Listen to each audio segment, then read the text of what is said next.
Welcome to our channel. Today we how to withdraw rollover funds using Charles Schwab forms, detailed guide step by step clearly. To withdraw rollover funds using Charles Schwab forms, start by accessing the Charles Schwab website. Log into your account using your credentials. Navigate to the Accounts tab located in the main menu. Select Transfers and Payments from the drop-down options. Find and click on Withdrawals and Rollovers. Locate the section for rollover withdrawals. Download the appropriate withdrawal form by clicking the provided link. Open the form and carefully read all instructions. Fill out your personal information as required on the form. Indicate the type of account from which you are withdrawing funds. Specify the amount you wish to withdraw.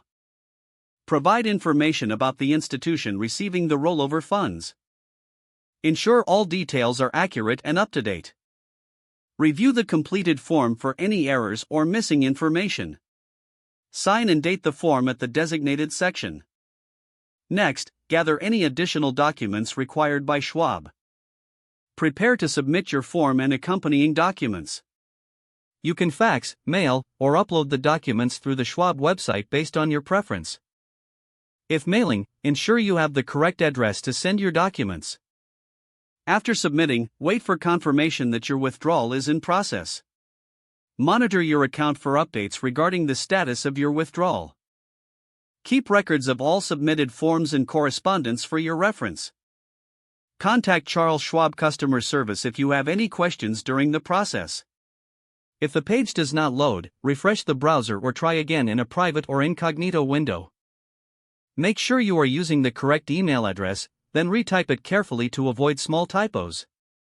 If your password is not accepted, use the reset option. Check your spam folder for verification or security emails, then complete any requested confirmation steps.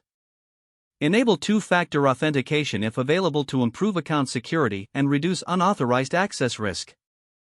After signing in, review your profile details so your contact information and settings are accurate and current. Don't forget to like this video and subscribe to our channel for more step-by-step tech guides.